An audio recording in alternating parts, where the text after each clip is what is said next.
In the vast theater of existence, where voices clamor for dominion, there lies a quiet truth. Silence is the crucible of wisdom. Marcus Aurelius, a ruler who governed empires yet knelt before reason, understood this. Waste no more time arguing what a good man should be. He mused in meditations, be one. Yet we, ensnared by the din of our age, scrolls of endless opinion, echoes of petty outrage, play the fool with reckless abandon. In Stoic eyes, folly is no mere jest. It is the soul's surrender to disorder, a betrayal of the logos that bids us rise above. What if the path to mastery begins not with proclamation, but with restraint?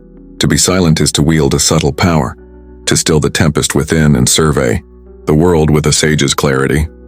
Today, as noise masquerades as virtue, Marcus's ancient counsel cuts sharper than ever. This is no retreat into muteness, but an ascent to purpose. Shall we linger as fools tethered to fleeting passions, or embrace the disciplined quiet that forges true strength? Step with me into this Stoic mirror, reflect and rise. 1. All right, let's talk about the power of silence, guys. Imagine this, you're in Rome around 180 AD. The air smells like delicious food, there's chatter all around, and history is everywhere. In the middle of it all, there's Marcus Aurelius, not on a throne, but alone, deep in thought or writing something down. He writes, "You have power over your mind, not outside events. Realize this and you will find strength." What's amazing is not just what he wrote, but the quietness around him. A man ruling a whole city, taking time to be still and think. When was the last time you had a moment of quiet, away from phones and screens? We're always surrounded by noise, opinions, and the need to be heard. But Marcus, following Stoic teachings, knew it was more than just speaking out. Quiet moments help you master yourself, practice self-control, and find inner peace. Think about it. When was the last time you sat in real quiet, no distractions? We live in a world where noise equals importance, where anything against us seems louder. But Marcus believed in inner calm and purpose. The Stoics thought our words show our state of mind. Speak too quickly, show you're not in control. Stay silent, show you're mastering yourself. Imagine this. You're at work, a colleague points out a mistake they made. Your first instinct is to react, but then you stop. You breathe. You choose silence. In that moment, you're not weak. You're strong. Silence can bring clarity and control. In the end, silence is powerful. We often react without thinking, but those quiet moments bring clarity and purpose. By choosing silence, we become more mindful, stronger, and more resilient. It's all about reason over impulse, silence over noise. So let's embrace those quiet moments to transform our thoughts and actions. Let me tell you about a situation where you and a friend are arguing. Things get heated, voices get louder. But what if you just stopped for a moment? Not because you're giving up, but because you're strong enough to pause. Research shows that even a few seconds of silence during a conflict can reduce stress and improve focus. Marcus knew this well. Being still isn't a sign of weakness, it's a strategic move. He said, be like a rock against the crashing waves, unmoved. So next time your boss is angry or your social media feed is chaotic, try this out. Don't react immediately. Stay silent. Let the chaos unfold around you while you remain composed. It's not easy, though. The world praises noise, likes, retweets, applause. Silence doesn't get the same attention, but that's where its strength lies. It's your own space where clarity can thrive. Marcus didn't need validation from others. He found his worth in quiet moments, and you can too. Start with small steps. Spend 5 minutes without distractions. Listen to your own thoughts, not the noise of the crowd. Ask yourself what really needs to be said. What should be kept silent? This is Stoicism in practice, direct, practical, and meaningful. So silence helps you maintain control and see through the confusion. But what about when foolish thoughts linger, tempting you to doubt yourself? That's where Marcus guides us next. Facing folly head-on and learning how to overcome it. Stick with me. Point 2. Folly and its origins. Imagine a man stumbling through the streets, intoxicated, boasting loudly, chasing illusions of grandeur. To the Stoics, this wasn't just a spectacle, it was a lesson. They called him Moros, the fool. Not a figure of mockery, but a reflection to learn from. Marcus Aurelius, centuries later, saw the same truth amidst Rome's glory. The soul becomes colored by its thoughts, he wrote. For the Stoics, folly isn't an accident, it's a choice. a surrender to emotions that cloud judgment and distance us from reason. So who is the fool? And why does this concept still resonate today? In Stoic philosophy, being a fool isn't about wealth or status. Both kings and beggars can fall into this category. It's about what controls you.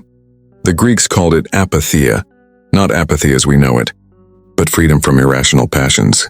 The fool, then, is the opposite, trapped by anger, envy, or vanity. Marcus faced these challenges daily: court politics, public adoration, temptations pulling at him. Yet he reminded himself, why should I be disturbed? What's beyond my control shouldn't disrupt my peace. Folly arises when we forget this boundary, when external factors start influencing our inner peace. Sound familiar?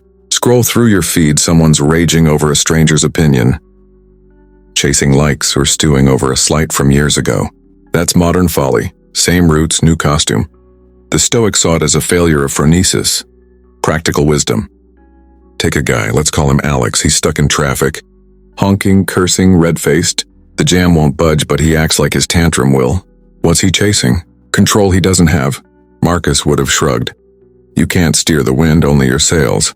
Folly thrives when we fight what's done instead of mastering what's ours. Let's hit closer. Ever snapped at someone, your partner, your kid, over something small? A spilled coffee, a late text? Your blood boils, words fly, and 5 minutes later, you're wondering why it mattered. That's the fool at work, impulse over reason. The Stoics believed every passion, anger, greed, fear, starts as a seed, a fleeting thought. The wise catch it early, uproot it. The fool waters it, lets it grow wild. Marcus put it bluntly: if it's not right, don't do it. If it's not true, don't say it. Simple, brutal, effective, but folly's roots run deeper than moments. It's a habit, a lens. Think of the coworker obsessed with gossip. Every whisper a chance to feel bigger. Or the friend who brags about their new car, chasing applause to fill a void. In Stoic terms, they're tethered to doxa, opinion, the shaky ground of others' approval. Modern life feeds this. Algorithms reward outrage, ads sell discontent. We're all Alex in traffic sometimes, honking at shadows. The difference? The Stoics knew the fool isn't born. They're made, one unchecked thought at a time. Consider Lucius, a Roman merchant I'd wager Marcus crossed paths with. He'd haggle fiercely, hoard coins, then lose sleep fearing theft. Rich on paper, poor in spirit. Marcus saw men like him and wrote, "You're anxious because you're chasing what's not yours." Folly's root is this: wanting what reason can't secure, fame, forever flawless days. Today it's chasing viral fame or perfect feeds. Same trap, shinier bait. The Stoics cut through. Happiness, eudaimonia, comes from within, not out there. So the fool isn't just loud or reckless, they're lost. Lost to passion, to noise, to things they can't hold. We've all been there, snapping, scrolling, stewing. But here's the Stoic twist. You're not doomed to stay there. Recognize folly's roots and you can starve them. Next time you feel that spark, rage, pride, despair, pause. Ask, who's ruling me now? That's where the real fight begins. We've unearthed the fool's foundations, but knowing them isn't enough. How did Marcus turn that wisdom into action? Day after day, crisis after crisis. That's our next step. His battle-tested playbook for living it out. Stay tuned. Point 3. Marcus Aurelius teachings. Imagine this. A tent near a battlefield, the wind blowing outside. It's 170 AD, and Marcus Aurelius, Roman emperor, leader of armies, sits with a scroll. He's writing not for others, but for himself. The quality of your thoughts determines your happiness, he writes. In times of war, disease, and betrayal, Marcus turned to reason, speech, and virtue for guidance. What can we learn from a long-gone ruler facing his own turmoil? It turns out quite a lot. Let's talk about speech. Marcus didn't take words lightly. They were like swords, sharp or dull based on choice. Speak only what is just and in moderation, he advised. Have you ever noticed how a thoughtless outburst leaves you feeling empty? He did. In the midst of discontent soldiers and conniving senators, he chose his words carefully. For him, speech was a reflection of the soul. Use it wisely, or risk appearing foolish. Think about your last argument. Did your words heal or hurt? Then there's reason, logos, the Stoic guide. Marcus believed it was our inherent ability, the spark that separates us from animals. You have the power to control your thoughts, not the other way around, he emphasized. Picture him at dawn, facing a day filled with tough decisions. Send soldiers to battle, pardon a traitor, endure sickness, Yet he wrote, "If it's bearable, bear it. No need to complain." Reason wasn't just a concept. It was a practical tool. In today's world of deadlines, constant news updates and choices, where does your rationality go when faced with chaos? Marcus would say, it's right there waiting for you. Let's bring this down to earth. You're running late for work, spill your coffee, and receive a rude text from your boss. Your initial instinct is to react angrily, give up, or spiral into negativity. But what would Marcus do? He'd pause. You don't have to act on your emotions. Just do what's right, he'd remind himself. That's reason in practice, not ignoring the chaos but navigating through it. He governed an empire with this principle. You can handle your morning with it. Ever tried it? Next time life throws a curveball, don't react impulsively. Use reason. See how the storm calms. Virtue ties everything together. To Marcus, it wasn't just a concept, it was the essence. Why discuss it? Just be good, he pondered. Speech and reason weren't the end goals. They served virtue, excellence of character. In a Rome filled with corruption and gossip, he chose justice, moderation, and bravery. Imagine him passing by a hungry beggar. No grand gesture, just a quiet command to feed him. Virtue guided his actions. What guides yours? We often chase validation, promotions, or revenge, but do they truly make us better? One night, legend says Marcus overheard his guards mocking a rival's death. He didn't join in. Later, he wrote, "Don't be overheard complaining, not even to yourself." That's his genius, speech, reason, virtue woven tight. He knew every word shaped his mind, every thought his soul. Modern twist? Your group chat lights up. Someone's trashing a coworker. You could pile on, or you could channel Marcus. Stay silent, think straight, act decent. Small move, big shift. Meditations reads like a manual because it is. Marcus didn't preach, he practiced. Speech wasn't noise. It was purpose. Reason wasn't theory. It was power. Virtue wasn't optional. It was life. He ruled millions, but his real conquest was himself. We're not emperors, but the stakes feel just as high. Stress, screens, stakes everywhere. His wisdom cuts through. Master your mouth, your mind, your morals. Start today. Skip the rant. Weigh your next step. Do what's right. That's Marcus's gift, plain profound yours. Marcus gave us the tools. Silence to steady us, reason to guide us, virtue to ground us. But how do we wield them in a world louder and messier than Rome ever was? That's our final piece, Stoicism, rebooted for right now. Stick around. Point 4. Applying Stoicism today. Imagine you're Marcus Aurelius, but instead of a throne, you're on a crowded subway, phone buzzing, ads flashing, a stranger's elbow in your ribs. The empire's gone, but the chaos? It's louder than ever. We've walked through silence as power, folly as a trap, and Marcus' razor-sharp wisdom. Now the real test. How do we take this ancient playbook and silence the fool within when the world won't shut up? Spoiler, it's not about hiding in a cave. It's about standing firm where you are. First, let's reclaim silence practically. Start small, 5 minutes, no screens, no noise. Sit with your thoughts. Marcus did this amid war councils. You can do it before breakfast. Sounds simple, but try it. Your mind'll squirm. That's the fool thrashing, craving distraction. The Stoics called this ascesis, training the soul. Next time you're doom scrolling, itching to reply to some troll, stop, breathe, ask, does this matter in a week? Odds are no. Silence isn't just quiet, it's cutting the fat from your attention. Step 2, tame the triggers. Picture this, your boss emails, "We need to talk." Panic spikes, your inner fool spins tales, fired, demoted, doomed. Marcus faced real stakes, rebellions, death, and wrote, "You don't have to turn this into a catastrophe, so don't." List what you control. Your effort, your response. The rest, let it go. I tried this once, got a vague text from a friend, assumed the worst. Instead of stewing, I waited. Turns out they just wanted coffee. Folly loves a vacuum.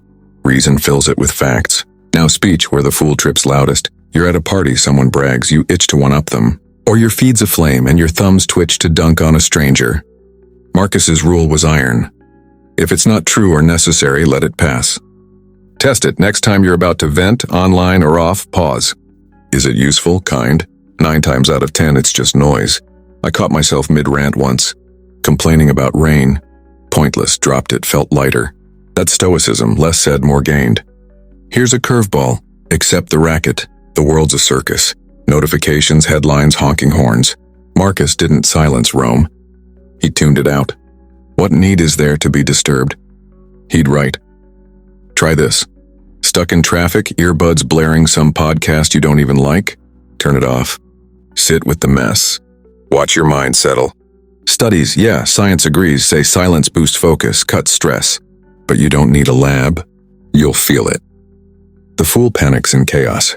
The Stoic thrives through it. Let's meet Sarah, not Roman, just real. She's a nurse, 12-hour shifts, patients yelling, phones ringing. She used to snap. Home exhausted, scrolling X to unwind, arguing with randos. Then she stumbled on meditations. Started small. 10 minutes of quiet after work, no reacting to drama. "It's like I found a reset button," she told me. Now she listens more, snaps less, even smiles at the chaos. That's Stoicism today, not a philosophy, a practice. Sarah silenced her fool. Can you? So here's your toolkit. Carve out silence. Question your triggers. Guard your words, embrace the noise. It's not flashy. No one's posting, "I didn't yell today" for clout. But that's the point. Marcus didn't need applause. He needed peace. You do too. Start tomorrow, skip the morning scroll. Face one annoyance with a shrug. Hold one useless comment back. The fool within hates this, it thrives on impulse, on clamor. Starve it. Step by step you'll hear what matters, your own steady voice. We've mapped the path. Silence over folly, reason over rashness, virtue over vanity. Marcus built this for Rome, but it fits our mess too. What's left? Living it daily, not just nodding along. Let's make it stick. Let's step back. We began in Marcus Aurelius' Rome, chaos swirling, yet a man found stillness. Silence, he taught us, isn't retreat. It's strength, a blade to cut through the noise. Folly, that restless fool within, thrives on rash words and unruled thoughts. But we've unmasked it, traced its roots to passion and pride. From meditations, Marcus handed us a trinity, speech with purpose, reason as our rudder, virtue as our aim. And today, we've forged those into tools: 5 minutes of quiet, a pause before the outburst, a shrug at the uncontrollable. This isn't ancient history. It's your next hour, your next choice. The world won't quiet down. Screens will buzz. Tempers will flare. Fools will shout. But you can stand apart. Marcus ruled an empire, yet conquered himself first. That's the Stoic promise. Peace isn't out there, it's built here. In the space between impulse and action. Every time you silence the chatter, question the rage, or choose the good over the easy, you're not just nodding to a dead emperor. You're rewriting your life. The fool doesn't vanish overnight, but it fades with practice. And that's the beauty. You're not helpless. You're free. So here's your move. Tomorrow try it. Skip the scroll. Hold one reckless word. Face one mess with calm. Subscribe if you haven't. Hit that bell. Because we're diving deeper into Stoicism's playbook next time. Share this with someone drowning in noise. They might need it. Marcus didn't write for fame. He wrote for clarity. Let's live it. Be silent. Stop being a fool. Start now.